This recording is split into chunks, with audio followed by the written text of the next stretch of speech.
Hello, welcome to the second series of Public Finance Fundamentals. My name is Laura Carpenter. I'm a vice president at Fieldman, Rollup & Associates. Fieldman is a municipal advisory firm dedicated to providing service to special agencies and municipalities.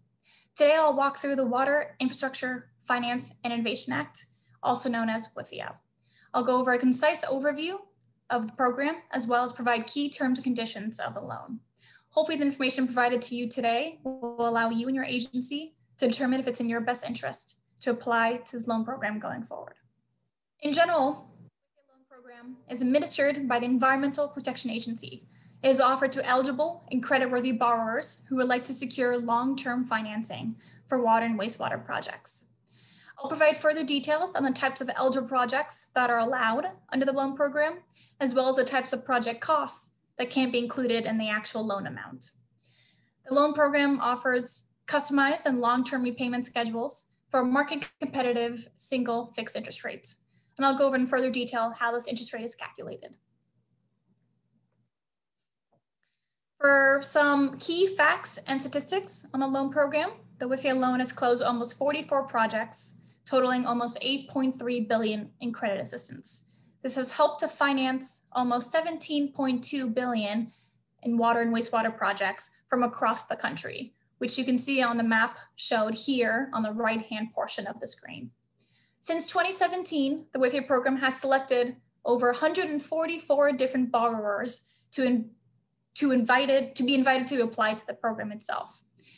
From the 2020 fiscal year round of financial applications, almost 55 borrowers were selected to apply from over 20 states. Out of these 55 borrowers, about 36% were from the state of California. Here we go over some key advantages of the WIFIA loan program. As I noted before, WIFIA loan offers one single fixed interest rate that is established at closing for the life of the loan. The loan term is 35 years from the substantial completion of the project. The borrower is not obligated to make any principal interest payments during the construction of the loan and can further elect to defer payments an additional 5 years after substantial completion of the project if this has been discussed and negotiated with the EPA loan program. Interest rate is calculated by using a treasury rate based off the state and local government series of a similar maturity to the weighted average life of the loan plus 0.01%. It is very important to note that the interest rate provided on the WIFIA loan program is not affected by the credit rating of the borrower. The borrower must be investment grade rating to apply and to be eligible for the project and must offer and execute an actual investment grade rating at the time of closing. WIFIA in recent years began to offer the ability to negotiate and to refinance the outstanding loan agreement for lower interest rates if certain key conditions are met. The loan program offers customized and long-term repayment schedules that include level debt service, or the agency can elect to sculpt the debt service around any existing or outstanding debt service payments. Lastly, it's very important to know that the borrower can elect to put the loan payments on first priority lien and can also subordinate those payments to any existing debt already outstanding. Here we've outlined the eligible project costs of the loan program. If the water and wastewater project that is being considered is eligible under the drinking water and clean water state revolving fund loan programs, it will also be eligible under the WIFIA loan. You can also include energy efficiency projects, projects to mitigate the effects of drought or reduce the effects of drought, as well as the rehabilitation, upgrade, and replacement of any treatments, aging infrastructure, wastewater collection, and other infrastructure items.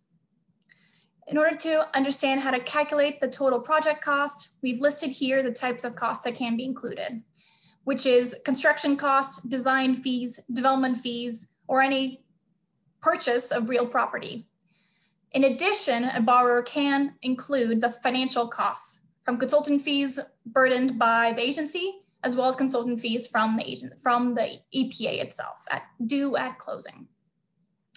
The agency can also include costs incurred prior to the application date, as well as any capitalized interest funds or reserve funds that have been issued and incurred from other long-term or short-term borrowings that were used for the same project.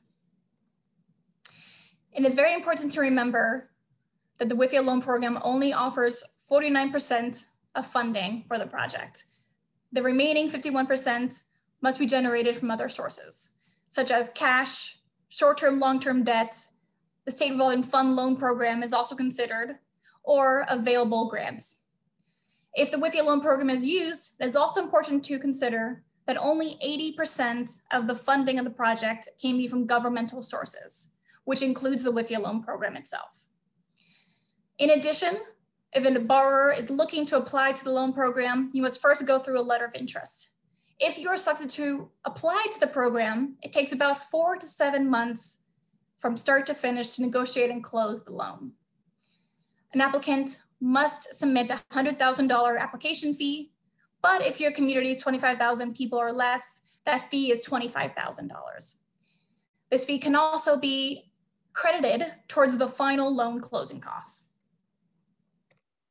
In conclusion, we have listed here the Fieldman Relevant Associates registered municipal advisors. Please don't hesitate to reach out to anybody here on the screen, and we'll be more than happy to assist you. Thank you for your time.